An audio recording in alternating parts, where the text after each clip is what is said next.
Taylor, can you please convene the Committee on Finance? Thank you very much. Welcome back, everybody. We will now jump into the agenda for the Committee on Finance, and will it please come to order? There are 3 requests for public speakers today. Each speaker will have 3 minutes to address the board, and so please come up to the microphone as I call your name.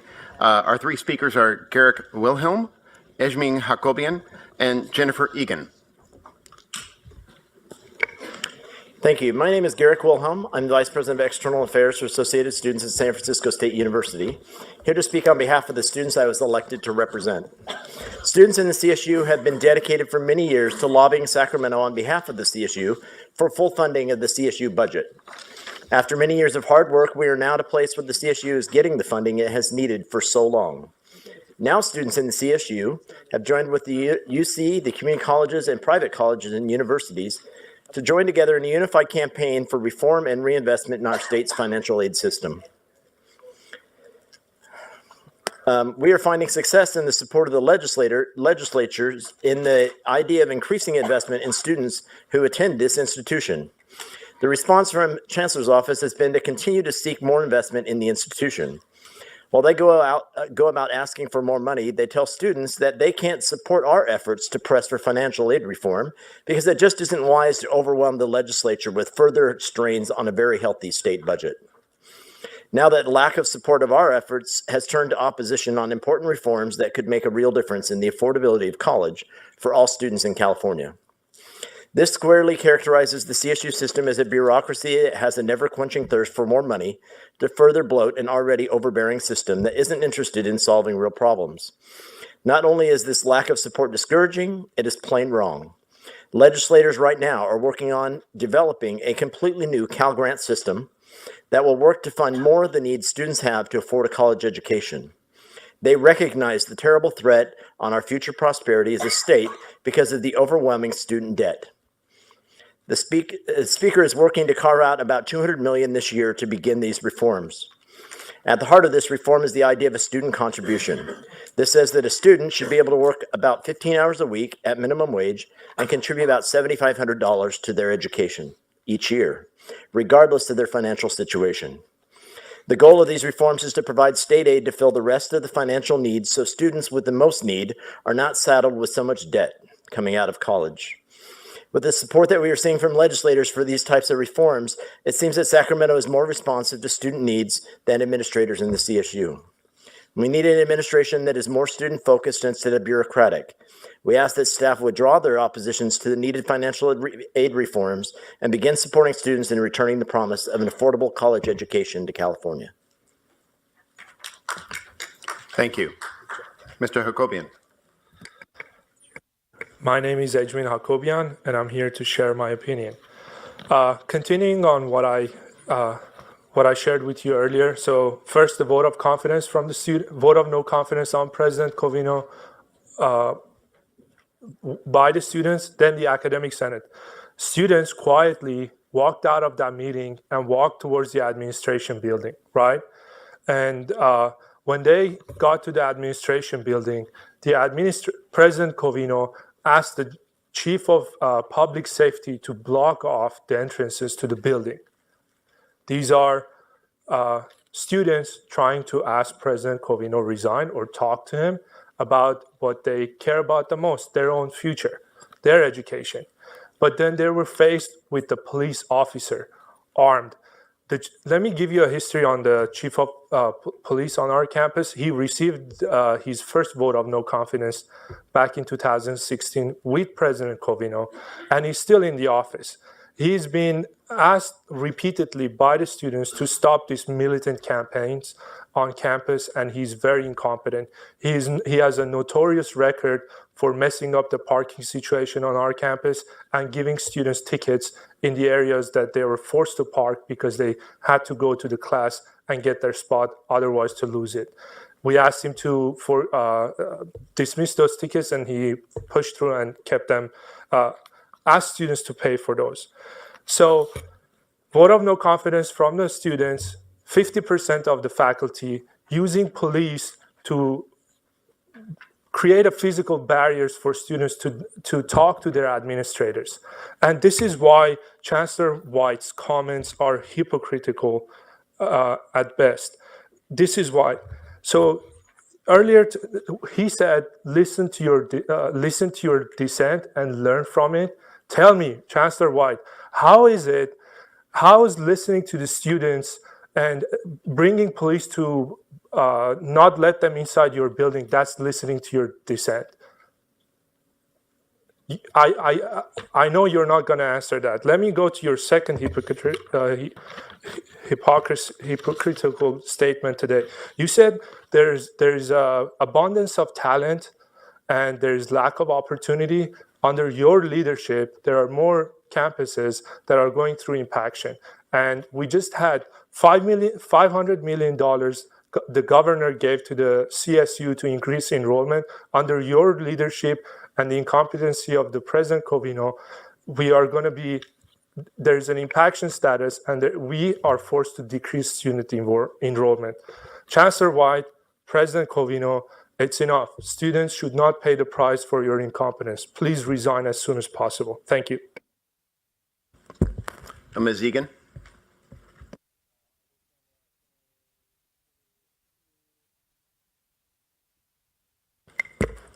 This is a new day for the CSU. This year's budget is an unprecedented start and a serious investment in our students and faculty. For years, CFA activists, both faculty and students, have enthusiastically advocated for the additional funding the CSU needs. On April 30th, teams of us met with legislators and Capitol staff to highlight the need to fund the CSU and highlight budget allocations that would directly benefit CSU faculty and students. This budget acknowledges that hard work over several years. Quoting Governor Newsom at our Lobby Day event, over the last decade, we stopped investing in the system and as a consequence, we have paid a big price. You brought that advocacy to the forefront. You've been there in every forum and at every critical occasion. The governor and the legislature see the mission of the CSU very clearly. Since our Lobby Day, the Senate Sub 1 committee has allocated $35 million earmarked for tenure track hiring and an additional $23 million for enrollment growth, bringing that total to 3% over the two allocated by the governor. The Assembly Budget Committee concurs with the $35 million for tenure track hiring and added money for mental health counselors. Plus, the governor himself added $8 million to his own January budget, including ongoing money for homeless students where the board had asked for only one-time money. Lawmakers value the CSU despite their disappointment in how its administration spends that money. The evidence is right in the governor's budget proposal. The fact that he included the stipulation that trustees may not raise tuition while also getting the additional funding speaks to that mistrust. It's time for the CSU trustees to show Governor Newsom, legislators, and the people of California that they can be good stewards of public funding. This funding must be used in ways that directly benefit students and faculty. Now is the time to build the CSU system, defend it as the path to opening doorways to so many students' dreams. It really is the path to the future for all of us and for the whole state of California. I've been going to the Board of Trustees as president of CFA pretty regularly for the past 4 years or so, and what you all talk about in your meetings continues to baffle me. So much talk of shrinking the scope and mission of the system. So much talk of privatizing what the public truly values. So much talk of your employees and their pensions as a burden. So much talk of the curriculum being an obstacle when it's so central to the educational mission of the universities. So much talk of students as widgets on an assembly line. You are the stewards of this system, and yet the board as a collective body often talks about key features of the system with hostility. I don't think it's really hostility. I think it's fear, but you should hear sometimes how you hear to those of us in the gallery. The good times are right now. If you really care about the system, now's the time to rebuild. We can restore tenure track faculty, hire counselors, increase educational quality and what students can learn, expand programs that increase social mobility. That's what the governor and the legislature are encouraging you to do. So please take those signs. Go big, ask for more, and expand our capacity to serve students. Now's the time. Okay, we're going to now jump into our agenda, members. We have a lot of material to cover. First off, there are A few items on consent. Now is the time for the committee to consider the consent agenda. Does any committee member wish to remove any item from the agenda for discussion? Hearing none, are there any objections to the approval of the consent agenda? Again, hearing none, the consent agenda is approved. We have 4 items for discussion today, 1 an action item. Let's immediately jump to item number 4, requesting conceptual approval of a public-private partnership for the Central Utility Plant Replacement Project at Cal State Fresno.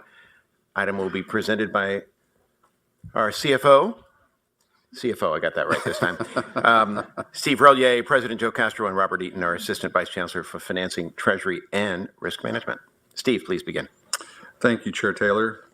This item requests the board's conceptual approval of a public-private partnership to replace the Central Utility Plant at California State University, Fresno. We will come back to the trustees with additional information and approval requests as the project moves forward. President Joe Castro will now provide an overview on how this important infrastructure project is critical to ensuring the consistent operations of the Fresno campus and support its future development. President Castro. Thank you, Executive Vice Chancellor Relier, and good afternoon to the board. The Central Utility Plant Replacement Project is critically important to Fresno State. With limited annual funding for our extensive backlog of deferred maintenance, as well as limited system-wide debt for the extensive list of capital outlay projects for all 23 campuses, Fresno State is no longer in a position to wait for a traditional phased funding approach. Our Central Utility Plant was built in 1954. President Eisenhower was in office at that time. And the plant has had just a few upgrades and expansion over the last 65 years. The underground infrastructure and central plant equipment, which includes chillers, boilers, and other components, have far exceeded their useful life, and catastrophic failure is imminent. In addition, the physical growth of Fresno State is constrained due to inadequate utility infrastructure, and currently we cannot connect some of our recently completed buildings to the central plant due to lack of capacity. As we all know, having to build standalone central plants with each new building is inefficient and leads to increased project and utility costs. Delays in addressing this critical project come at an extremely high cost, as system failures and inefficiencies are resulting in increased operating and maintenance expenses, including a 9.8% increase over the last 3 years alone. Because of this, the project delivery approach needs to be timely and cost-effective. An assessment was completed by JLL that analyzed a variety of finance and delivery approaches, and the clear recommendation was that an alternative finance and delivery approach, or a public-private partnership, a P3, would generate better value for money due to an accelerated delivery, which will allow for significant cost avoidance.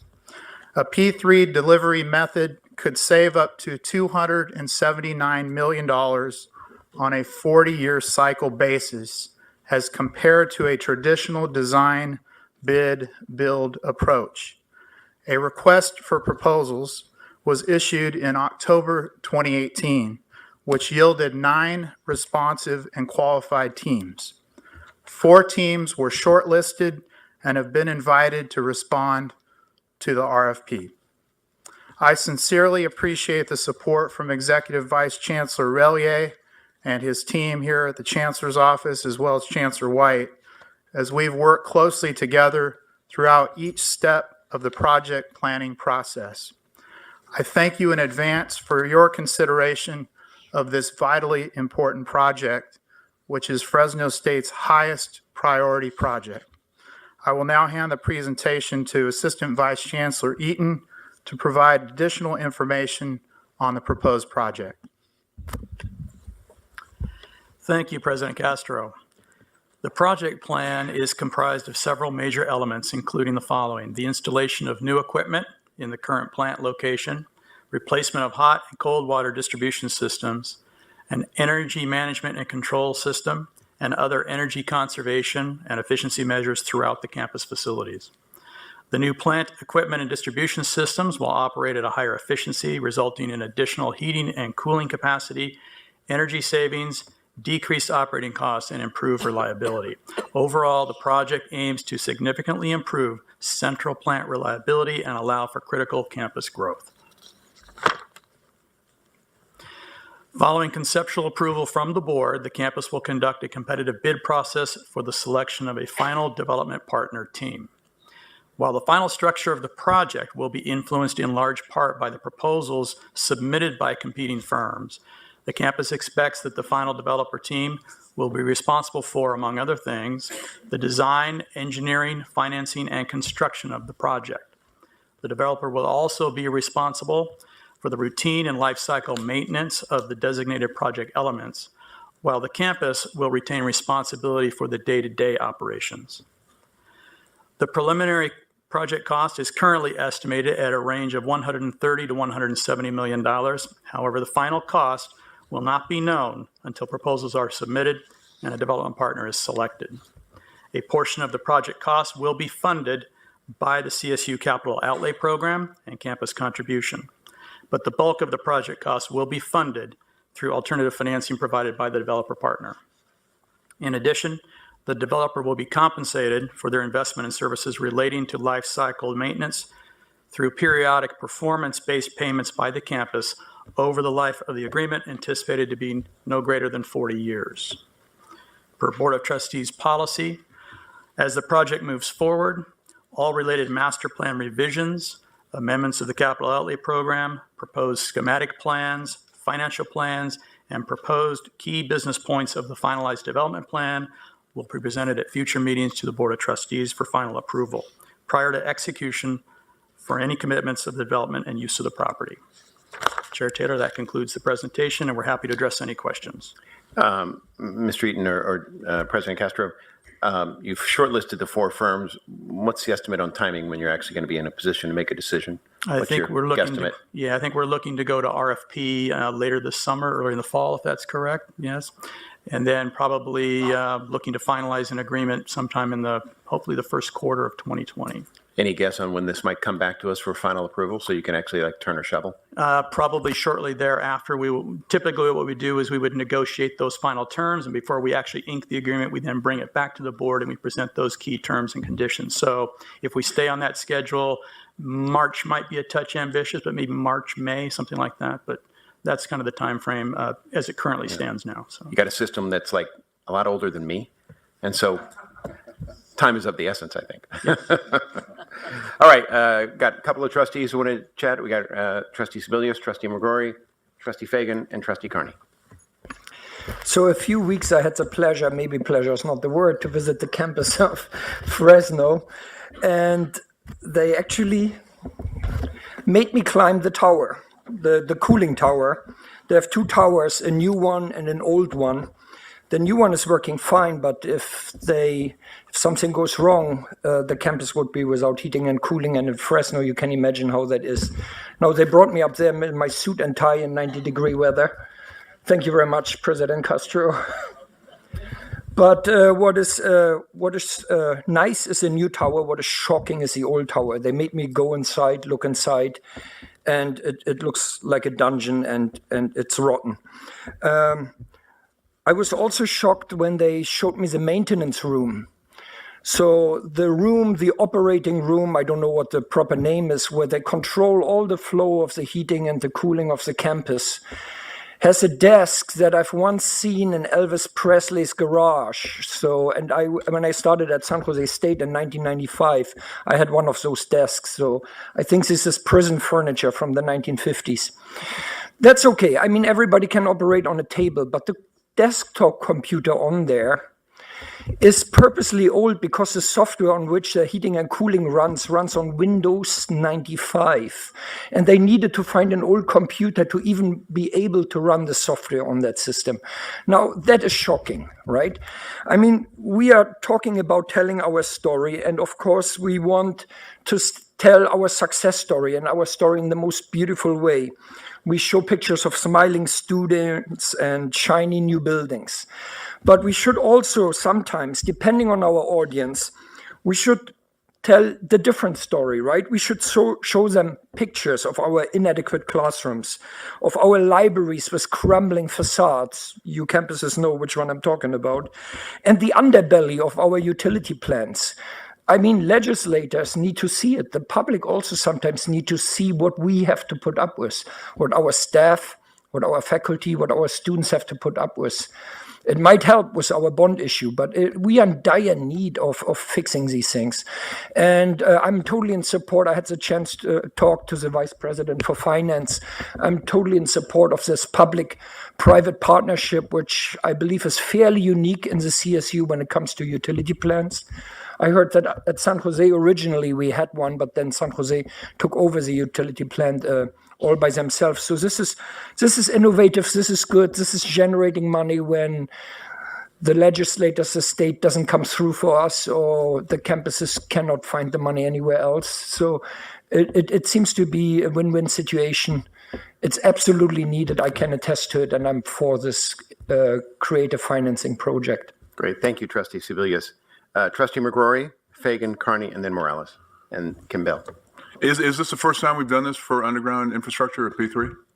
For central utility plant, yes, it is. All the other P3s we've done have been revenue generating type or collaboration with the local government. This is the first time I'm aware of that we've done central utility plant or infrastructure. Yes. And based on Joe's presentation, the way you're going to finance this is it's about a $7 million a year savings on that 40-year schedule that you were referring to, 279 versus 40 years.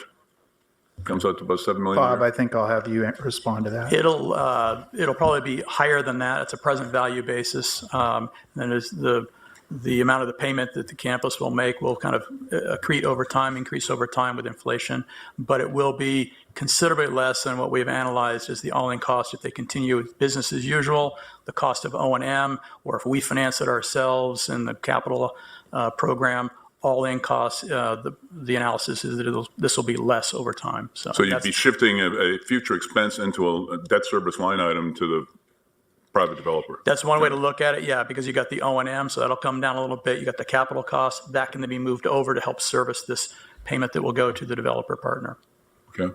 Just my experience with water and sewer underground, you're probably going to run into a lot of unforeseen disasters underneath when you get in there. Are you going to have a guaranteed maximum price with through the RFP process? Well, we have to wait to get the bids come in. That's still subject to negotiation. When we get the final bid proposals in there, and what we will, based on those proposals, then we'll structure the transaction accordingly. I would just advocate for a GMP and some security to make sure that you can get settled with a bunch of change orders when they get underground. Yep. Thank you. Good advice. And remember, we'll get another bite at this, obviously, when the structure is better refined early next year. Trustees Fagan, and followed by Carney, Morales, and Kimball. So actually, I think Jack was in the direction of where I was going to ask. On the developer then makes his or her money by the campus paying for their investment, right? So that's how that's going to be. That's correct. Okay. And So it's performance-based as well. If they don't perform according to key performance indicators, then they don't get paid all or a portion of what they expect under the contract. So, what do you have any contingency plans for if something terrible happens between now and the time it goes online? We've put up the cooling tower, which we believe was the most fragile part of the system. And so we now have a new cooling tower up. It's running concurrent with the other one because we were worried that was going to fail. Vice President Astone is here. Vice President, are there any other issues you want to raise besides that one? Thank you. Good afternoon. Yes, our cooling tower was our most, kind of risky piece of our central plant that if it went down and we didn't have cooling during the summer months, would totally shut the campus down. So we do have the new cooling tower in place to provide that redundancy. And then our boilers and chillers, It's very difficult to find replacement parts. If we have something major go wrong with one of them, it's very difficult to get it back up and running quickly. But we do have plans in place for some redundancy if that were to happen. But time is not on our side with this project. And so we're obviously aggressively moving forward with getting the RFP out so that we can bring this back to the board for approval of both the developer agreement and all of the schematic plans and deal points to the actual agreement. Well, I personally think this is great. P3s are great. This is a little unusual, but moving forward aggressively to fix it is what you should be doing. So, good. Great, thank you. Trustee Carney. Thank you. Clearly, we need to do this. I mean, we've been talking about this now since I was on the board. That there could be an impending disaster here. So, yeah, we need to move forward. President Castro, do you have someone, consultant on board to help you review these proposals? Yes, we do. JLL is our consulting partner on this, and we also are hiring external legal counsel to assist us along with the resources within the Chancellor's office. So we feel good about the team we have assembled to do this. Okay, and it's people with expertise in the actual construction and operation of these facilities, not just the financing, right? Absolutely. Okay, thank you. Great. Trustee Morales, followed by Trustee Kimball. Yeah, I just want to thank Dr. Castro and his team for coming up with that creative solution, prospective solution to a very severe problem. And I also want to thank the trustees that have come to Fresno and been seeing the actual problem. I think it's pretty clear what it is. So I want to thank Trustee Sebelius in particular for being descriptive of the reality of that and considering the heat that Fresno and the whole valley is known for, that compounds the need to address this. Thank you. Yeah, they didn't make me climb the tower, thank goodness. Trustee Kimball, followed by Trustee Sebelius. Yes, well, Wenda Fong and I did have to climb the tower also and go in the dungeon. And also I remember I don't remember what they're called, but the things we see on the picture that had the names of cheeses on them because they bought them from a cheese manufacturer, which is interesting. Those are our boilers. The boilers. Yeah. Yeah, with the names of cheeses on them. I don't quite understand. You answered some of the questions. Just the way the financing works. You're saying it's unusual. This P3 arrangement. Just to understand it better, they will build, whoever our partner will be. They will build the plant and then essentially sort of rent it back to us to use. They won't be distributing or selling any of the energy generated somehow to others. Or I'm trying to understand how it's the mechanics of how it works. And also then at the end of whatever the term is, even though if the facility is still generating energy and in good condition, we then owe no more. We own it then at that point. So I just need a little more clarity on how it works, the mechanics of the arrangement. Thank you, Trustee Kimball. That's helpful. I'll start defining it, and then I'll ask Robert Eaton to fill in anything I leave blank. The thing that I think from our standpoint, in addition to solving a real critical problem for Fresno, for me, this is a very interesting experiment that we're doing because we really haven't used a P3 this way to do a major campus infrastructure project. Typically, we will go through a process like every university or business would do where you would hire an architect and then you go out to bid, then you look for contractors and you arrange financing. In a way, what this is called what they call a DBFM model, which basically says one entity will design, build, finance, and maintain it. And there's actually a lot of savings when rather than spreading this all out to a lot of different entities, you combine it all together. And now what the campus has done is take 9 potential players down to 4 of the best. And they'll each come at this a little bit differently. They won't follow the same cookbook.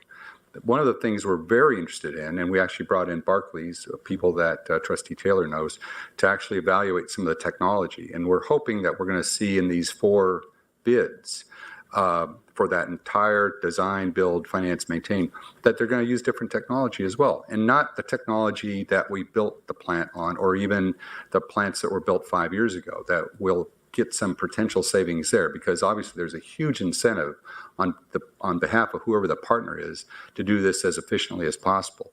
So what we'll end up doing is, over a period of years, paying them to do all this work. We'll amortize this over the useful life of the entire structure, and then pay them a certain amount, which, as Robert said, is going to escalate over a period of time.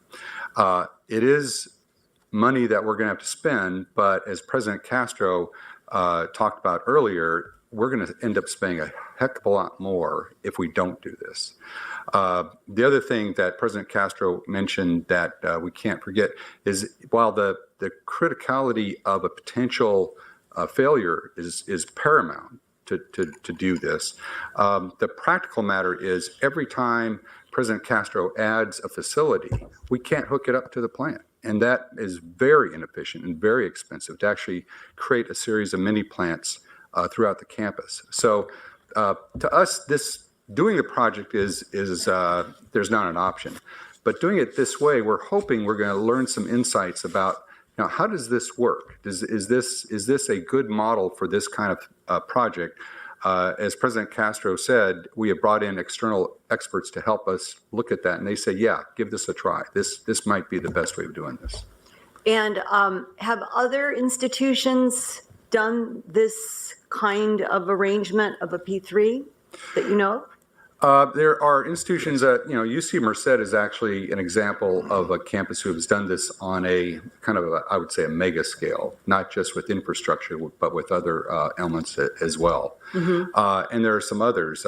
Robert, do you know of other institutions? Yeah, there are others. Probably the most well-known, and the one that which we are probably most closely modeling our approach, is Ohio State.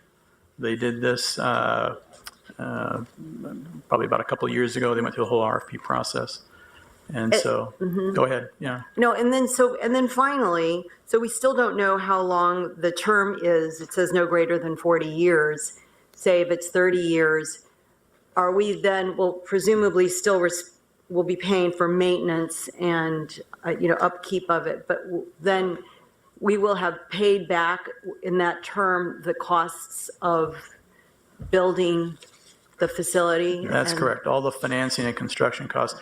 The term will be, as we get the proposals, will be largely dictated by the developer partner, because they will bring the financing and they'll arrange for the financing and how long it'll take them to pay that off and so forth. So at the end, let's assume it turns out to be 40 years, give or take, but 40 years. At the end of that term, then it becomes ours. Okay. The developer team has basically paid off its obligations. It has made its return as part of that, and it can move on and now turn it over to us at that time. So, All right. and then also to address the other question you had, which I'm not sure, so I may ask the campus to address this. In terms of any excess energy that sells off, I think you're still a net user from the system, the external system, the local utility provider. So this will not be generating excess energy, which will be sold into the grid. They'll still be a net user, but this will certainly address a lot of their current issues. Okay, thank you very much. That answers my questions. Okay, Trustee Sebelius, you had one more quick concluding comment? Yeah, I just wanted to say, when I prepared my remarks earlier, there was a nice shiny building on the screen. Now there is a better picture that illustrates the rainy days that we currently have when it comes to our facilities in the CSU. I completely agree. Lieutenant Governor Kounalakis. So my understanding would be, if the campus built the piece of infrastructure, if we did it ourselves, we would, as a result of it being publicly funded and the nature of the university, we would use union labor.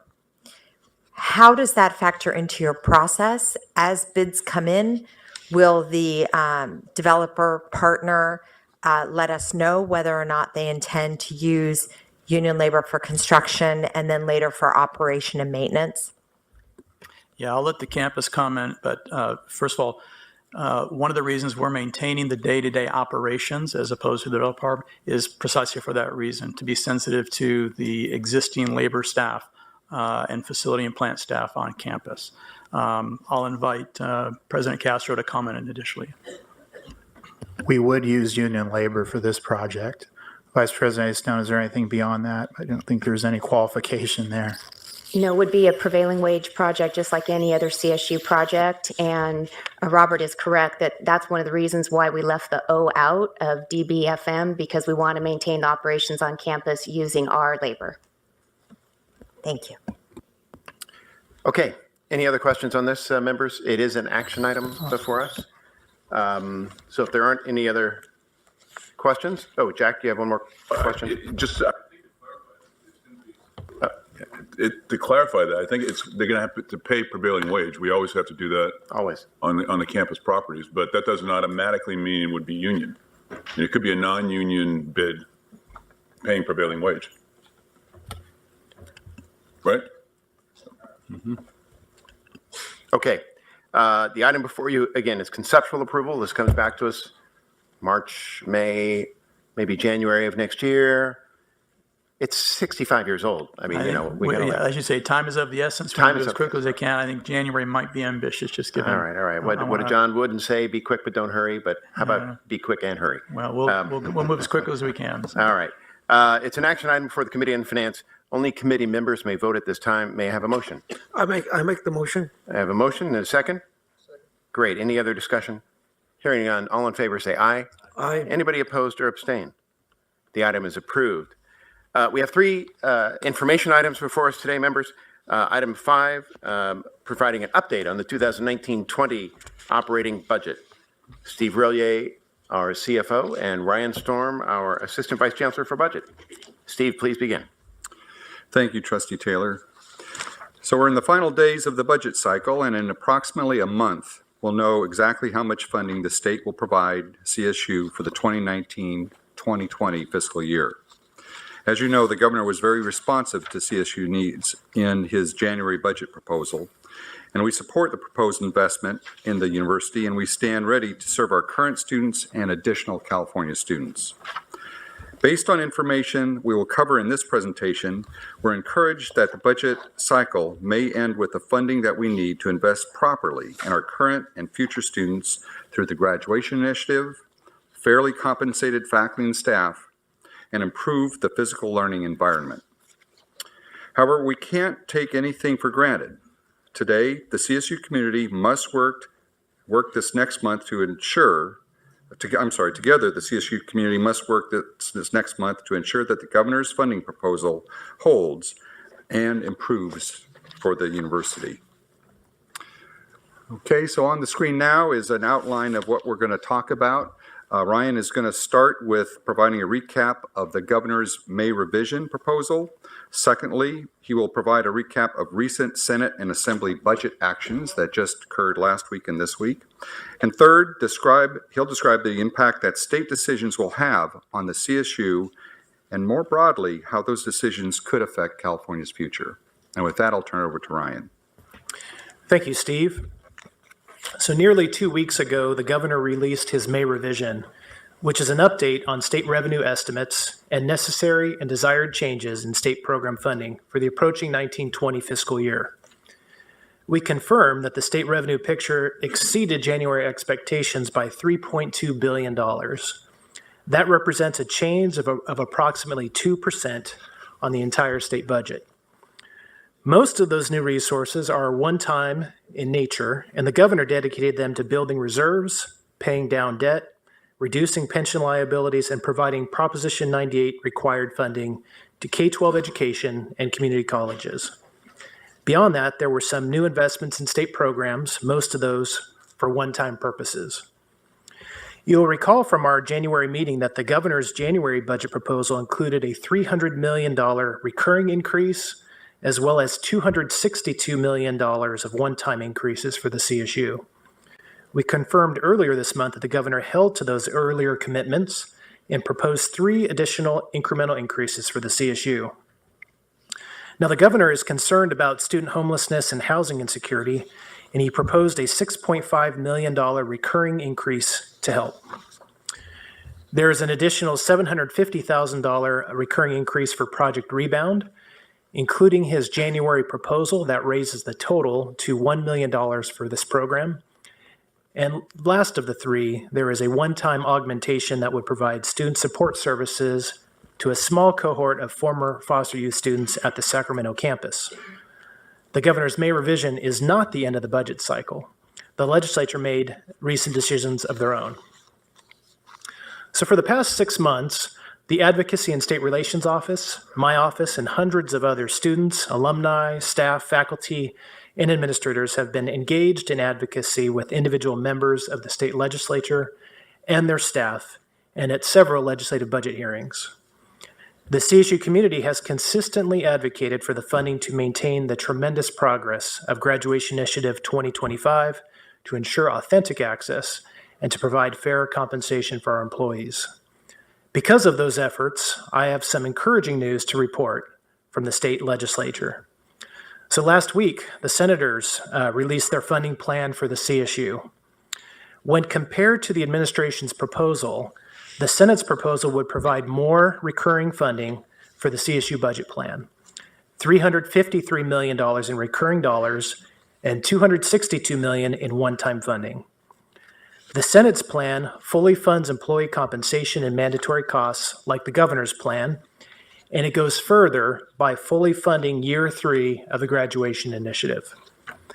The Senate's plan builds on the governor's plan for enrollment growth.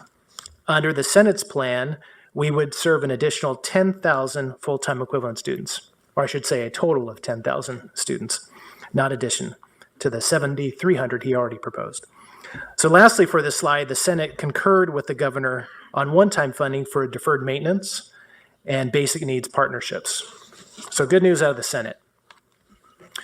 Also, the Senate agreed to some additional investments proposed by the governor. The Senate concurred with new investments in emergency student housing, Project Rebound, and converted one-time funding to permanent funding for immigrant legal services. The Senate opted to expand the study for the potential for new CSU campuses by suggesting a statewide study, but still with a specific look at the Stockton region and a new focused review of the Chula Vista area. So that's it for the Senate. Now turning to the Assembly, there's a lot of images on the screen here.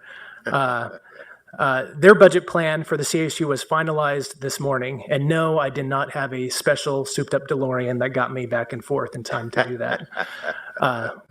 Good old technology gets the news across. So the details of this plan are so new, we cannot get this PowerPoint updated like I mentioned, but I'll share them with you verbally, so bear with me here. I'll first share how the Assembly plan relates to our CSU budget request, and then I will describe some other notable actions, kind of along the same pattern as the Senate that I described earlier. So as it relates to the CSU budget request, the Assembly's budget proposal is nearly identical to the administration's proposal, $300 million in recurring dollars and $292 million in one-time funding. The Assembly's plan fully funds our employee compensation and mandatory costs, just like the other two, and it is consistent with the 2% enrollment increase of the governor's. The Assembly also concurred with the governor on one-time funding for deferred maintenance and basic needs partnerships. So across the board, all three entities are in support of the $247 million provided for deferred maintenance and also for the basic needs initiative. But for the graduation initiative, the Assembly would provide $45 million recurring, like the governor, and $30 million in one-time dollars. So as a result, we have the governor, the Senate, and the Assembly each having a different plan on funding for the graduation initiative. The other notable Assembly proposals include additional investments in emergency student housing, immigrant legal services, Project Rebound, recurring and one-time funds for student mental health services, and new campus studies specifically in the Stockton, Chula Vista, Palm Desert, and San Mateo areas. So I just heaped onto you a considerable amount of detail on the governor's, the Senate's, and the Assembly's budget plans for the CSU. So the detail is good to know at this point. but ultimately the three plans will be combined into one plan by the end of the budget cycle. So to step back from these details and assess the overall view, the overall point is that the governor, Senate, and Assembly greatly value this institution, and they are collectively proposing very significant sums of new funding to support the mission of the university. Now, there are notable points of disagreement, and they are in how much more funding to provide the CSU on the graduation initiative, on enrollment growth, and also on Project Rebound. So those are the high-level takeaways here with that. Now, the individual plans of the governor, the Senate, and the Assembly are not the end of this budget cycle. There's more work to be done.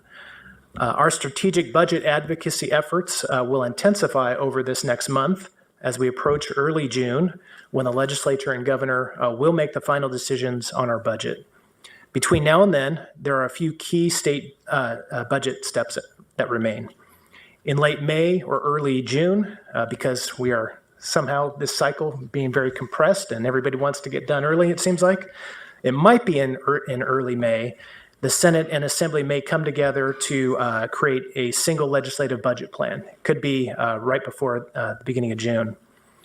But at the same time, it's likely that the governor, the speaker, and the pro tem will meet and negotiate a final budget deal, kind of working together at the same time.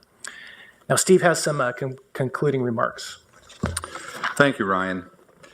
Okay, so at the July board meeting, our next board meeting, we'll have a clear budget picture and we'll be able to share a lot more information with you on our allocation from the state. And in the meantime, while the state's not made its final budget decisions, we'll continue to work with Vice Chancellor Garrett Ashley's team to employ advocacy strategies that we anticipate will positively influence the decisions of the legislature and the governor.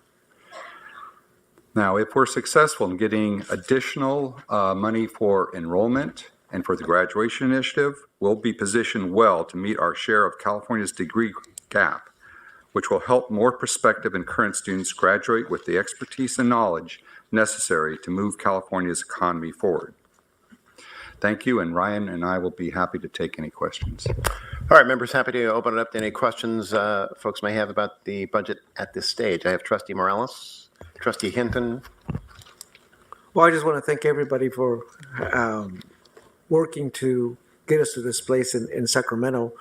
There's a lot to say, but one comment I want to make sure gets registered is the need for legal services for students. We have thousands of immigrant students in our campuses who are in deep need of legal services, and as traumatic as it is, and I don't need to tell you the extent. I think it's pretty well known, and I think that it would be wonderful if we get some kind of provide some legal services to their these students and their families.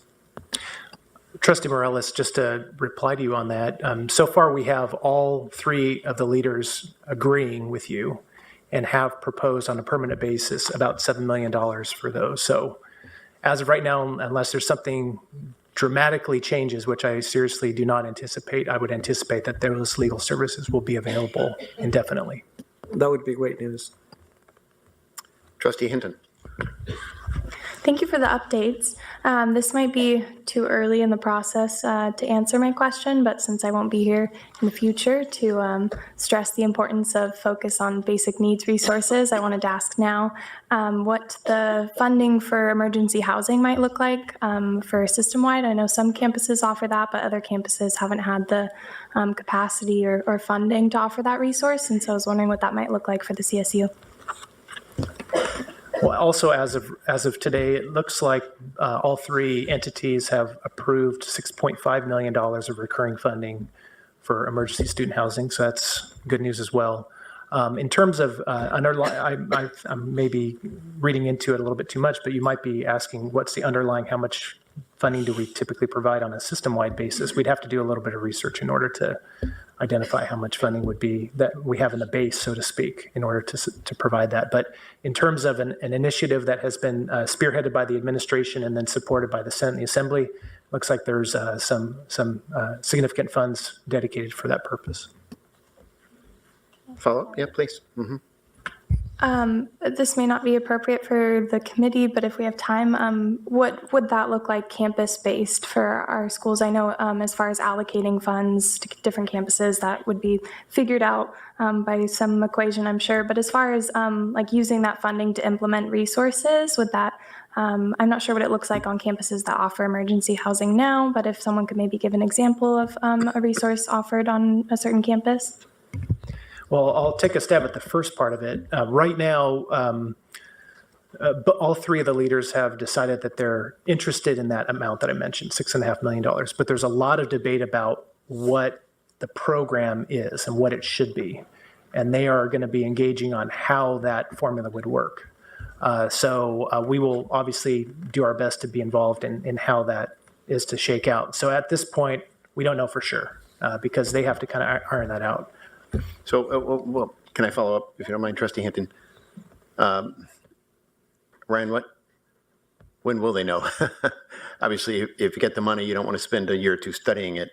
You need to spend it and start spending it, like, preferably when kids are getting on campus, not. Well, there's a lot of different opinions and approaches that folks are advocating for in Sacramento on how that money should be utilized. There's the one approach, which is essentially here's $6.5 million, develop a plan, CSU. The other approach, there's a whole host of prescriptive approaches that could play out.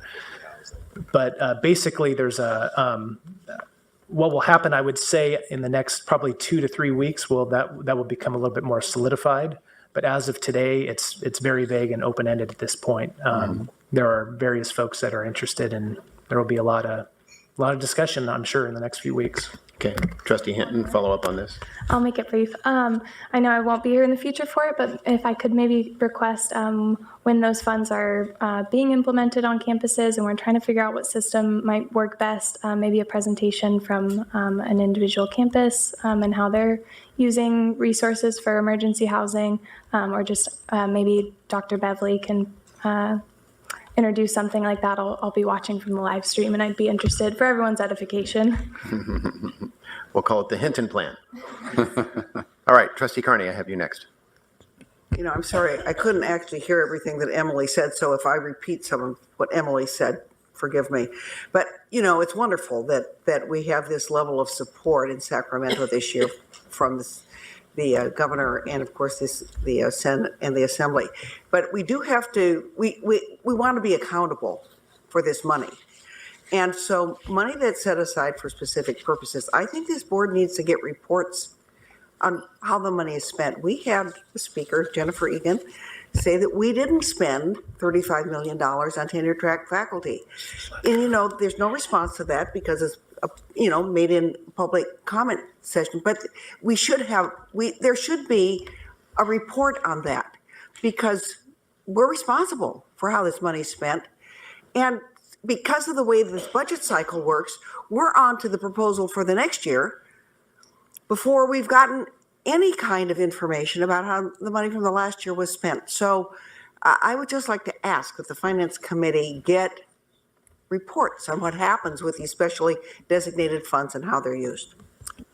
Mr. Illier, you want to respond to that? Yes, we will do that. And we'll do it not just in the Finance Committee, but I believe Executive Vice Chancellor Blanchard will continue to report, as he has in the past, on tenure track faculty hiring. And, so we'll do it both in Finance, but we'll also do it in some other committees. But we'll do that. Thank you. Okay, Trustee McGrory, I think, and then, Chancellor White, you had your microphone up, and then Trustee McGrory. Just wanted to comment on Trustee Hinton's query, which I think is a really good one. I think we need to have some values that will guide however this works out, and budget language or trailer bill language will either direct it or put constraints on its use. And so we are always respectful of legislative intent. But it seems to me that we want to really have three things that happen here. One is that we provide support for housing with remarkable dignity to the students who are in need. Secondly, that we find a way to serve the maximum number of students who are in need and enable them to make progress towards degree. And if we use those sort of values that are at the core of the CSU to help guide how this actually gets done, I think we'll be in a better place. Great, thank you, Chancellor. Trustee McGrory, you had a question? Yeah, just, obviously we have tremendous support from the governor and the lieutenant governor and Senator Atkins and the speaker. And I think, they're doing a tremendous job for us. The only thing that is missing for me in this whole presentation is at some point in time, we have to develop a long-term financially sustainable model for the university because we can't rocket from one year to the next. We need to know, and the presidents need to be able to plan out 4, 5, 10 years out. And this 1 year at a time approach is not a successful way to plan an effective business. And I would just hope that there is some discussion in Sacramento about creating a long-term plan for both CSU and for UC, so that we know we can predict and we can plan for the future increases we know we have to have in the student bodies. Amen. Any other questions on this, members? Can you I had one clarifying question. Sure. The Project Rebound monies, you said the governor proposed $1 million, the Senate concurred on $1 million, and the Assembly 3.3. 3.3. Yes. Okay, so there was disagreement, but in the right direction. Mm-hmm. Good. And I think Jose Gomez from Cal State LA, Project Rebound, obviously something you've been very involved with, and several of us had the chance to go to Lancaster and learn about that program. Certainly hopeful that we can get the message up there about the value that this is providing, not just for reentry people who've been recently incarcerated, but also in changing the culture of prisons themselves. So it's a great program. Any other comments, questions, concerns, or thoughts on the 1920 budget? Otherwise, we're going to move to the next agenda item. Okay, thank you very much, Mr. Storm. Agenda item number 6, the admissions application fee proposal. Again, an information item. It'll be presented by Steve Relier, our CFO, and April Gromo, our Director of Enrollment Management Services. Steve, please begin. Thank you, Trustee Taylor. This morning's information item and presentation outlines a proposal for a $15 increase to the application fee for admission to the California State University. Now, the application fee was last changed in 1989. I can't recall who was president then. And then it was set at $55. Over the past 3 decades, however, the admission process has grown more complex due to an increasing number of applicants, a broader range of data collected at the point of application, and new policies such as redirection. At the same time, the criteria for a fee waiver needs to be expanded to better reflect the diverse pool of CSU applicants. Increasing the application fee $15 to $70 will enable the CSU to improve the applicant experience and expand the criteria for fee waivers, making the process more equitable and allowing more students to qualify for fee waivers. I will now turn the presentation over to Dr. April Gromo, Director of Enrollment Management Services, to discuss this proposal in more detail. Dr. Gromo? Thank you, Executive Chancellor Relier. As mentioned, the application fee rate was set in 1989 at $55 per application. Applicants to the CSU can qualify for a waiver of this application fee based on dependency status, income, and household size. Currently, approximately 46% of applicants receive the fee waiver. Application fees yield approximately $35 million annually, funding that is used to support the admission process on campus. The admissions process is a lengthy one, as much of the data is self-reported and involves campus staff individually reviewing a number of applications. This could include requesting and manually reviewing coursework, test scores, and grade point averages. This review can be more tedious for programs or majors that are impacted. Today's proposal would increase the application fee to $70 per application. As detailed in the agenda item, this aligns the CSU application fee with other higher education institutions nationwide and in California, including the University of California. We estimate that this proposed increase would yield an additional $7 million annually, funding which would be used system-wide and shared with campuses to support the applicant experience, offset additional costs related to redirection, and expand the criteria for the fee waiver, increasing the percent of applicants who receive waivers to approximately half. A portion of the additional revenue will be used to expand the application fee waiver criteria using the Department of Agriculture reduced lunch guidelines as a second set of criteria for students to qualify for a waiver. This secondary option will help make the fee waiver process more equitable for applicants. Funding from the increase will also be used to improve the applicant experience by making necessary improvements to Cal State Apply. For example, improved communication with and support for applicants and additional features such as the integration of high school and college electronic transcripts into the system. This revenue will also expand Cal State Apply for better support the new Board of Trustees system-wide redirection policy. I now turn it back to Executive Vice Chancellor Relier for his closing thoughts. Thank you, Dr. Gromo. The application fee increase proposed today would provide revenue for needed investments in the CSU applicant experience, make the fee waiver process more equitable, and support the implementation of the board's new redirection policy. As a system-wide fee, increasing the application fee requires the approval of the board. Additionally, this proposal requires a revision to Title V as outlined in the agenda item. Now, today is an information item. It will be presented again as an action item for board vote at the July meeting. Chair Taylor, that concludes our presentation. Dr. Gromo and I are happy to take any questions. All right. Well, for questions, we'll start with Vice Chair Campbell, Trustee Sebelius, Trustee Hinton. Yes, thank you for that. So it just occurred to me, in light of the fraud that's we found out about in the Varsity Blues cases, even though there's been no evidence that any of our campuses have experienced this, I'm just wondering, is there any sort of do you think, a move towards a greater and more stringent review of our applications that would then entail having to spend more time on them and perhaps hire more people?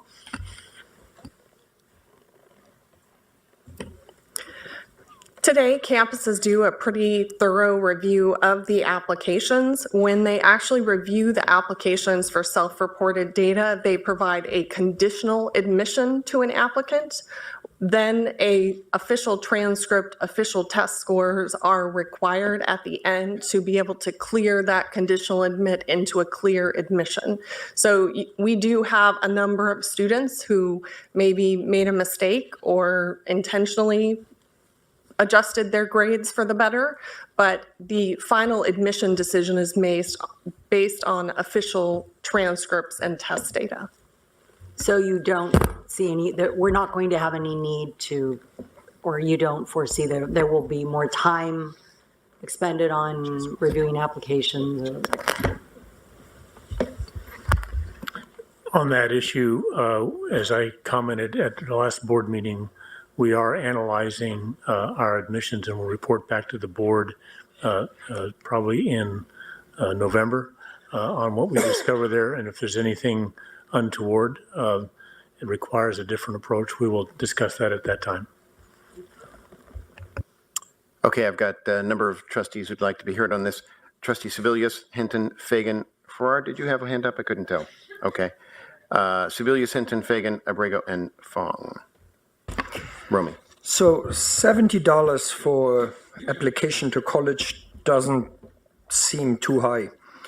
Could even be higher maybe, but not for each campus. I know some students who for the last cycle applied to 11 CSUs.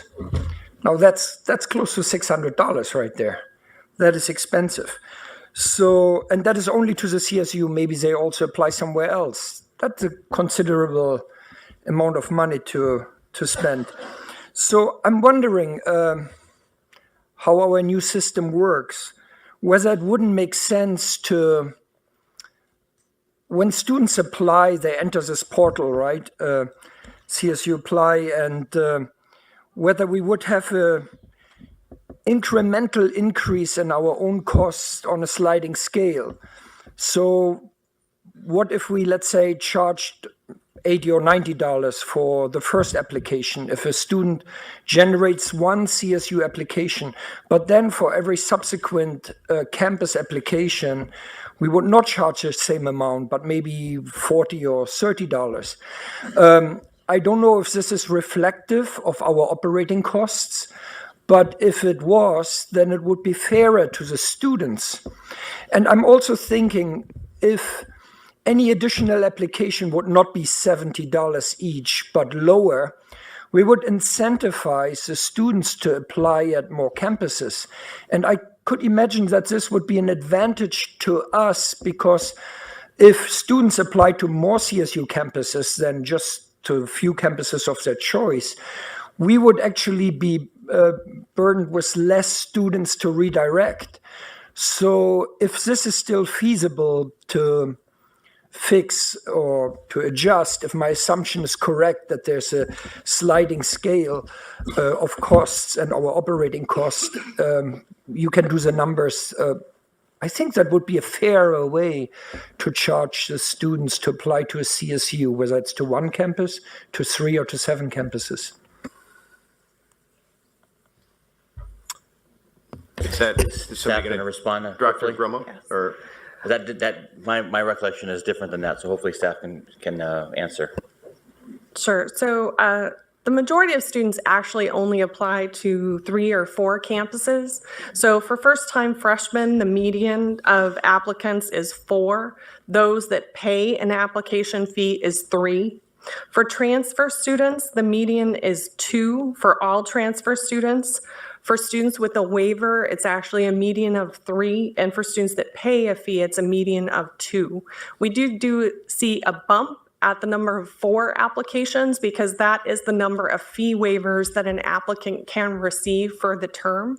So an applicant that receives a fee waiver can apply up to 4 campuses. So I don't anticipate that we have very few students who are actually applying to over that number of campuses. But just to Chair Day? Just to follow up on the trustee's question, do we charge a separate fee for each and every application, or through our streamlined application process in the new portal? I thought that there was one fee for multiple campuses. No, it's one fee per campus, per application, and that is because the application allows the student to fill out one application to apply to multiple campuses, but each campus does the review of that application once they receive it. There's no central review, but every campus kind of makes their own decision. That is correct. Okay. Let's keep going. I've got Trustee Hinton, followed by Fagan, Abrego, Fong, and Garcia. Are the fee waivers awarded through the CSU system or campus-to-campus based? Fee waivers are automatically provided to applicants based on their answers to specific questions in the application. So if the application is campus-to-campus, does that mean the fee waiver as well is campus-to-campus based? No, the fee waiver happens within the Cal State Apply application at the system level. Okay, I think I understand that. So when a student applies based on the criteria they enter, if they meet the requirements for a fee waiver, they'll be awarded that for up to how many campuses? 4? Up to 4 campuses. Okay. And then after that, it'd be $70 per Correct. application. Okay. And then just on another note, I did want to add that $70 may not seem like a lot, but it is a barrier to some of our students. And when we talk about equity and accessibility, application fees can really serve as a barrier to low-income students, and that would be a barrier right at the door into the CSU system, and I don't think reflects the mission of the CSU. I almost didn't graduate myself because I needed to take the WEP test, which is a GE writing general test that you have to pass at Sonoma State, and that cost $35. And I know $35 may be pocket change for some of you, but at the time, $35 was not in my bank account, and $35 was getting myself a meal and a bus ticket around. So, and Sonoma State doesn't have any sort of emergency funding to help students like that. And we talked about applications and paperwork being a barrier to students, and $70 can really serve as a barrier to some of our students, especially when you apply to 4 of them and you're not accepted into 2 of those campuses and you want to redirect students, but 4 applications can be up to $280. So those fees really do add up and they can serve as a barrier. Okay, we have trustees Fagan, Abrego, Fong, and Garcia. Do the application fees cover the cost of the application process, or is it operating at a loss? I would really have to defer, since all of the application fees go to the campus for the processing, I would have to defer to the campuses to answer that question. Perhaps there is a president or two who, President Marichita from East Bay. Since the application fee has not been increased since 1989 and our costs have increased, and with all the fee waivers, I believe probably every campus is absorbing expenses beyond the application fee net dollars that we receive. Do you think the increase will cover that shortfall? Well, the applications have also increased tremendously, but the fee increase is not geared to go to the campuses per se, except for those that receive redirects. Where does the increase go? So the $15 increase in the application fee would be used to support 4 specific items. One is to improve the user experience of Cal State Apply. This is only our 2nd year with the application. We have a long list of improvements that have been requested by campuses based on student feedback and counselor feedback. The other piece would be used to offset the increase in the fee waiver criteria so that we would be able to increase the application fee waiver income criteria. Currently, we have 46% of our applicants receiving application fee waivers for 4 campuses, and we'd like to increase that to what we estimate to be 50%. Then we would also support redirection at a system-wide level and at a campus level. And then the 4th item is to offset some of the application fee waivers that are currently in existence today. We have a range in our campuses. Some campuses, their population of students receive 71% application fee waivers, all the way down to 23%. So we have campuses receiving a disproportionate amount of funding for the applications that they're processing. Was a greater increase considered to help the campuses out? I'm not advocating that. I'm just curious. I think there was some discussion about that, but I think $70 is where we felt that looking at the other California campuses plus nationwide was a good number for us to come to. We also wanted to be mindful of making sure that we're not creating barriers for students. And one last question. Technology and online applications, is that helping speed things up, make it more efficient? Because all of the data is self-reported and we do collect a lot of data through the application, we are trying to improve the user experience and make sure that students are providing good information. And we have seen, as we've improved the application based on campus feedback, and improvement in the accuracy of the data reported by applicants, but we're still moving in that direction to increase the accuracy. And that's through some of the things that would be funded with the application fee increases to make sure that students are providing more accurate data as they report their information. Okay, Trustee Abrego. Actually, I would be asking a lot of the same questions that Trustee Fagan asked, but I am considering additional information, and I would like to get more information on how the application fees are being spent on campuses. If 100% of the application fees are reinvested into the application process, or if you're considering centralizing the application fees and then reallocating to the campuses. The other question I have is, how do you verify the the fee waivers are approved by self-reported information. Is there any consideration, is there any way to verify that information that the students provide in the application? Because it's all just self-reported. There's nothing to verify the accuracy of that information. And then the third question I am wondering about is there, if we own the program, or is there a vendor involved in this, that some of the money will be directed for vendor support of the program? And then lastly, is what was taken into consideration calculating the $15 increase? Exactly where is that money going to go, and what is it going to support? Okay, who wants to take a shot at those three questions? Four, sorry. There's 4. I'll start. All right. So as far as the money spent, so the way that the application fees work is that the application fee is collected centrally. We actually track down to the second what campuses the student has applied to, and the application fee is allocated today as it has been as far back as I can remember. So the $55 all goes out to the campuses that the student has applied to. So that's where we're talking about disproportionate application fees based on the fee waivers that a campus receives in their population. We do hold back about 2% of those fees for the credit card processing fee. So we do not make the students pay for that processing fee. So all of the money goes out to the campuses. And I'll let any campus president speak to the specifics of how they pay for that in a moment.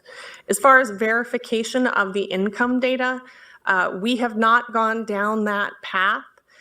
We believe it would actually be more burdensome for us to try and verify that information than we could really have the ability to sustain or support.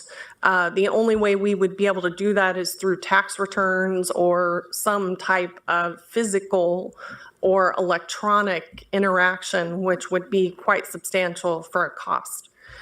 For the vendor, we do have a vendor that we have a multi-year contract with. We chose that vendor in 2016, so we have a multi-year contract with them. We pay them an annual fee, which supports all of the infrastructure for the application, plus all of the support for the applicants, which is something that we could not provide. They provide 24/7 email and chat support, plus daily phone support. And then also during our application peak, which is the last 2 weeks of November, they provide almost 24-hour phone support. So all of that is part of our annual fee. And then as we ask for customizations and improvements to the application that benefit the CSU, we pay additional fees for those items through a contract scope of work. As far as consideration for different application fees, we did look at different fees. And again, we kind of, if you look at your agenda item packet, we did do a review of fees nationally and specifically in California. Okay, follow-up, Trustee Abrego? There's no way that you can get verification from the financial aid office? Are the award letters coming in too late to verify the information? Yeah, so the applications, so for example, for fall, we take applications October 1st through November 30th. The financial aid application process opens on October 1st, and there are very strict guidelines around data sharing for federal application information, and there is probably not a way for us to get that information to verify for this purpose. April, how many applications ballpark do we receive? We receive over 1 million applications annually, and that is from about 600,000 applicants, and that's at all levels. So that includes freshmen, transfers, graduate, credentials, certificate programs, extension programs, and international applicants. So I just want to be clear that while these questions are very important, we'll be charging $1,000 application fee to staff up and handle 1 million applicants in the sort of short period of time. So this is one of those conversations where this is a request to partially offset the cost of something, but it doesn't totally offset it. But to do more analytical work would only add to the cost burden of our students, and to the point that Trustee Hinton was raising. We could do all of that, but it would just, and if we don't raise the fee, then it comes out of operating funds, which then decreases our ability to deliver the curriculum. Yeah. So there's a hydraulic here. Yeah. Lastly, I've got Trustee Garcia. So I think the chancellor may have addressed a little bit of the question I was going to ask, but a fee increase, at least in my mind, sounds like or should be a last resort, and it certainly shouldn't be the first option considered. So what I was wondering is, have we looked at other ways that we can offset, I guess, the discrepancies, or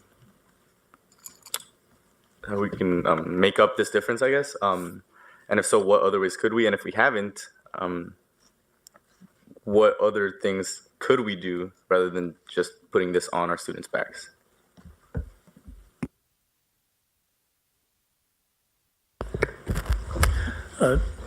Trustee Garcia, there's a real and finite cost, and you can spend $1 only one time. So if it doesn't come from the users of the activity, then that burden gets paid by the operating fund. So whatever amount of money goes into the processing of student fees, if it doesn't, of student applications at the volume that April just commented on, what is not covered by a user fee gets paid out of the operating fund. And then that would mean less than operating fund for student support, for courses. I mean, at the scale at which we operate, there's a significant amount of cost here. And so that's a decision for the board to make, but there is no free lunch. I was wrong about Trustee Garcia being the last one. So we have Trustees Hinton, Eisen, and McGrory. So just to make sure I'm fully understanding the criteria for the application fee waiver, so it's after a student applies for FAFSA, the federal financial aid, and then they receive an expected family contribution, which is different based on campus. And then based on that expected family contribution, then that determines whether they qualify for a fee waiver. No, we actually have our Director of Financial Services uses the 1,000 expected family contribution, which is a federal calculation, to determine the income criteria that we put in the application to trigger the fee waiver. So although we're using a similar calculation to the FAFSA, it's a completely separate process. Okay. I think that answers my question then. So, because I was reading off of what's provided in our agenda book. So it's separate from, like, a student doesn't have to apply for FAFSA in order to qualify first for this fee waiver. That's correct. Okay, it's just the equation that you're using. Mm-hmm. Okay, that's great. So our students who may not qualify for federal financial aid, not based on maybe expected family contribution or income, say our DACA students who may not qualify for federal financial aid, can they still qualify for this fee waiver based off the federal equation? Absolutely. Okay, great, thank you.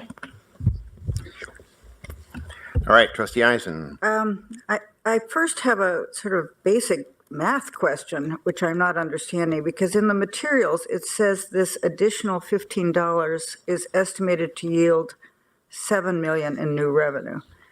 And if $15 yields $7 million, then the $55 we're already charging would yield a little more than $25 million. But your slide says that currently the $55 yields $35 million, and that the additional 15 will bump it up to $42 million. So what did I do wrong in my calculation there? That doesn't sound like we've calculated correctly, or there's a typo in the materials or something as simple as that. It's because of the number of waivers that we provide. So 46% of all applicants that apply to the CSU receive an application fee waiver for 4 campuses if they apply to all 4. So we provide the 35 million is the actual revenue that we actually receive that is distributed to the campuses. With this additional $15, with the additional increase in the income criteria for waivers, we estimate that it will generate an additional $7 million of actual funds that we could use for these purposes that's outlined in the proposal. I think I get it. So you're saying we actually get 25 million from the students, and then another 10 million is added to it to replace the fee waivers, or effectively? No, Currently. we actually have received about annually $35 million in application fee revenue that's distributed to the campuses. Yeah. All right. Exactly. Second, there's a line in the agenda item that says, as the CSU admission process becomes increasingly multifaceted. I have a question about what that means, first, and then second, it says the CSU will then need to continue to expand application tools, data, and campus student and counselor support within Cal State Apply. So that sounds like what you're saying is the process is going to become more complicated, which I'd like to understand, and as a result, we'll have to pay more money to this vendor, Cal State Apply. Is that accurate? So we have been looking at the application process as a whole to try and streamline that process and integrate more tools and support into it for applicants, counselors, and campuses. So that does require an investment in the tool that we are actually using for students to apply, and also for our campuses to review the applications. So, and in addition, there's a lot of other factors that we're looking at long-term with the admissions process, and some that we may need to look at if legislation passes for us to review our admissions process and eliminate SAT and ACT scores. So we're looking at the long-term admissions process and how we can support that as changes are required.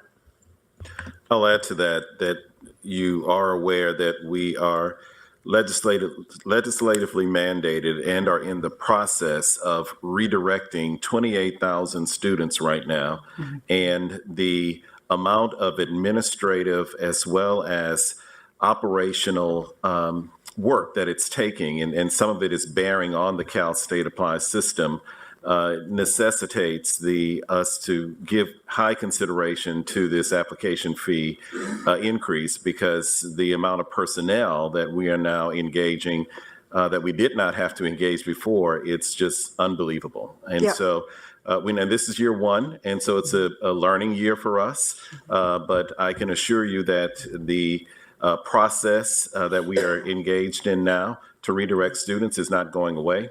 Yeah. And I know that we're going to be relying more and more on Cal State Apply and on human capacity in order for us to be able to do it as effectively as possible.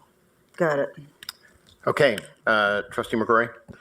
Just a quick one. Since we are charging about $7,000 to $8,000 less in tuition to out-of-state students than all the Western states do to us, why don't we increase the application fee for out-of-state student applications to $100? Just a suggestion for the report. You could evaluate it. And would you consider that before you come back in July? We will consider it. Great. Trustee Carney? Okay, very well. Dr. Gromo, just real quickly, bottom line it for me. If this were to go into effect as you've drafted right now, more prospective students get fee waivers or less? More. All right, so $15 increase, but more students who are struggling, as Trustee Hinton appropriately outlined, will actually get a waiver. That is correct. So more students, not less, not the same, but more students are actually helped by virtue of this. Yes. Thank you. Okay, members, we're going to switch to our last item, item number 7 on our agenda, which is actually a very exciting item.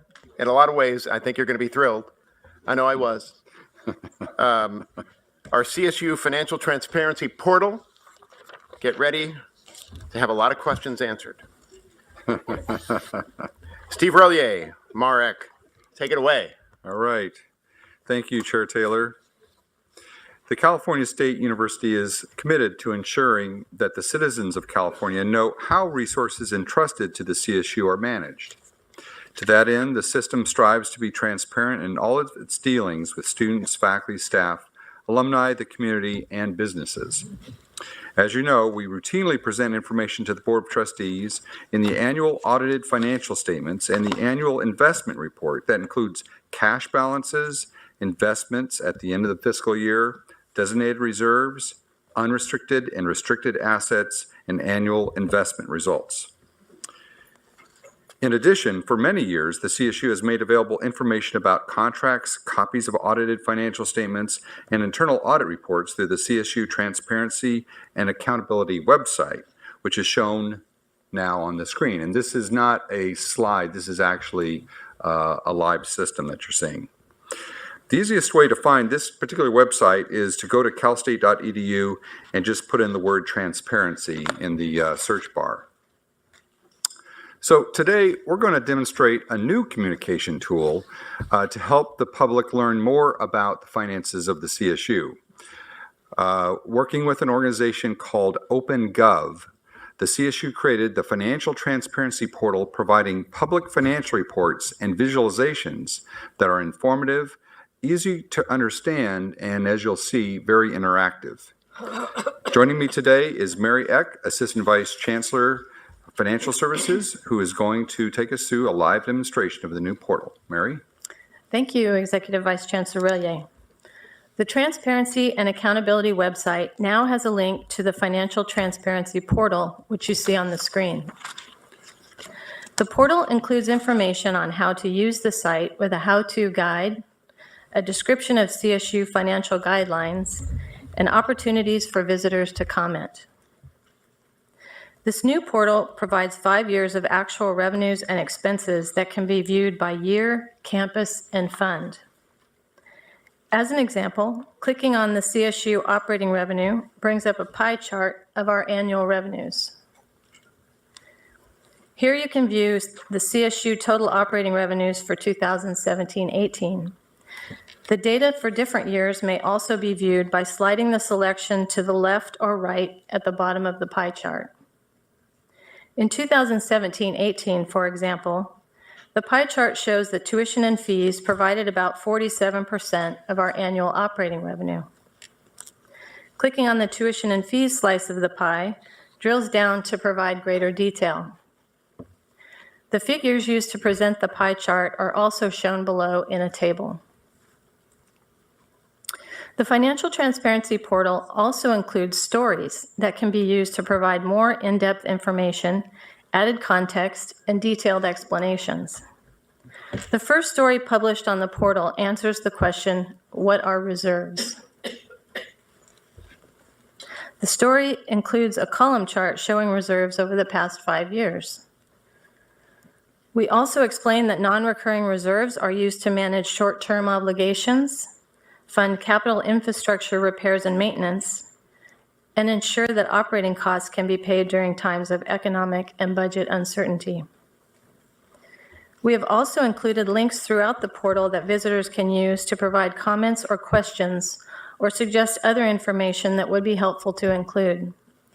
We will monitor the comments regularly and use the information to improve the website. As Steve mentioned earlier, this website can easily be found on calstate.edu using the search bar and typing in transparency. And with that, I'll turn it back to Steve. Thank you, Mary, for the great demonstration. As you can see, this technology makes it even easier for anyone to explore CSU finances and gain a deeper understanding of how CSU's operations are funded. We believe the new portal emphasizes the importance that CSU places on good stewardship of vital public resources that are dedicated to the university mission.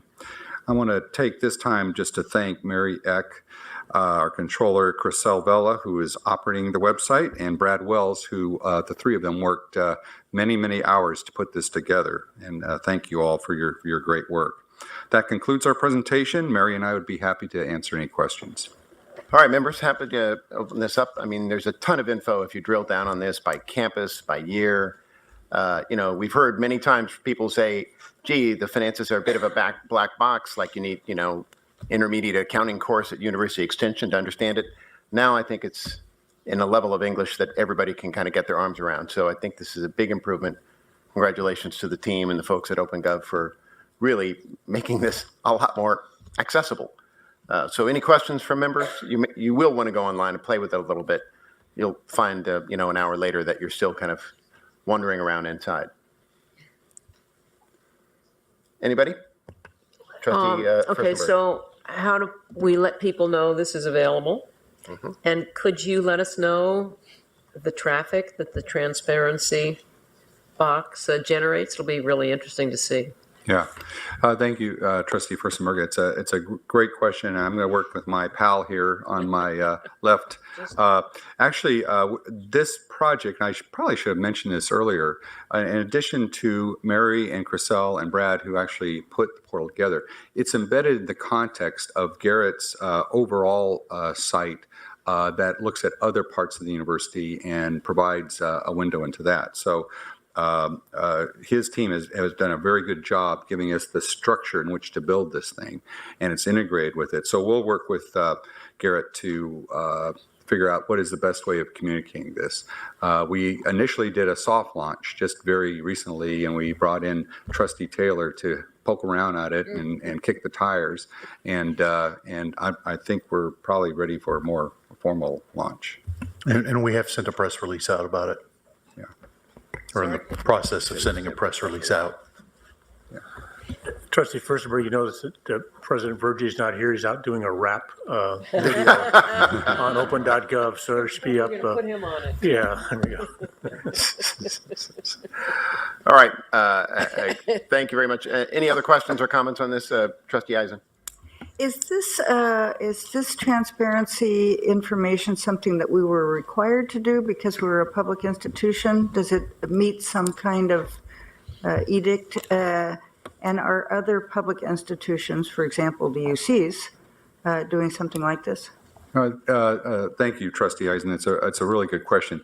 The short answer is no. It doesn't meet any requirement for us to do this.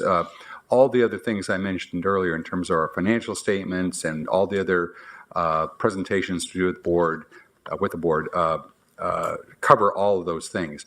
This was more really geared to how do you, some of those documents are a little, other than Trustee Taylor, who can read them very easily. For the rest of us, they're a bit thick and a bit complex to get through. The idea with this is something very intuitive. You don't need an accounting class to understand it. As you can see from Chriselle moving the slider and all that, you instantly see year to year what's happening. You can drill down to campuses. You can drill down on each of the things. So it's really meant to be an intuitive tool focused on the public, so anyone, anywhere can kind of get to this and learn about it. Now, I'll give you a little inside baseball about how this really started.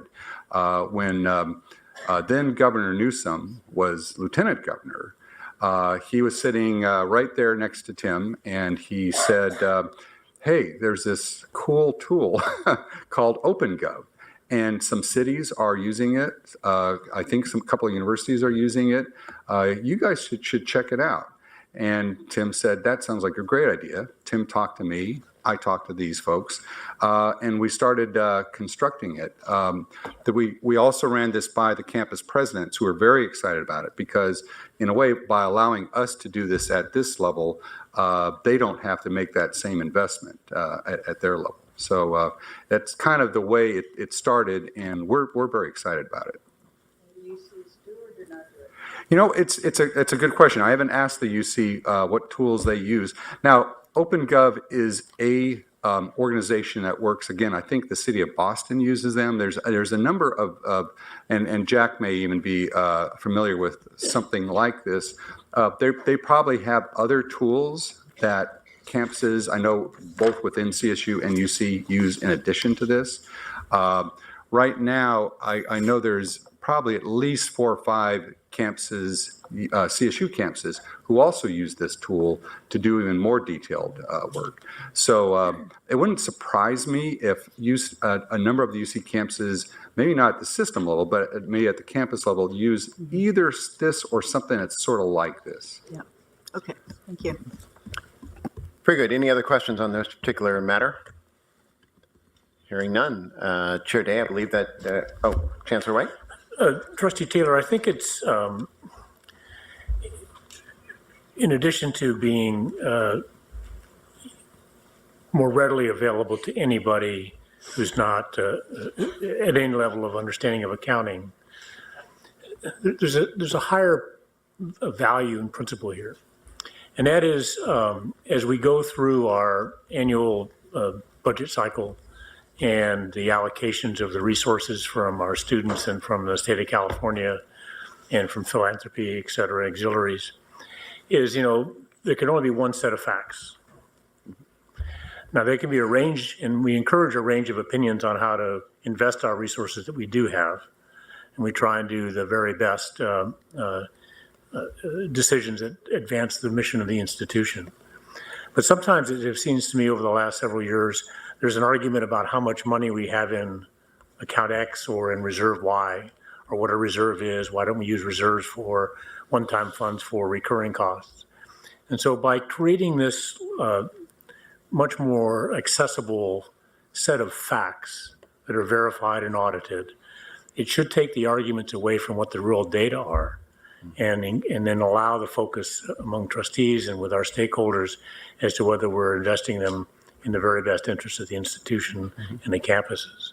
And so I actually hope this, when we're going through good times or rougher times, I'm very hopeful that having this in place and having it being used by any and all stakeholders will actually allow us to have much more focused and coherent conversations about what we can do, what we can't do. Yeah.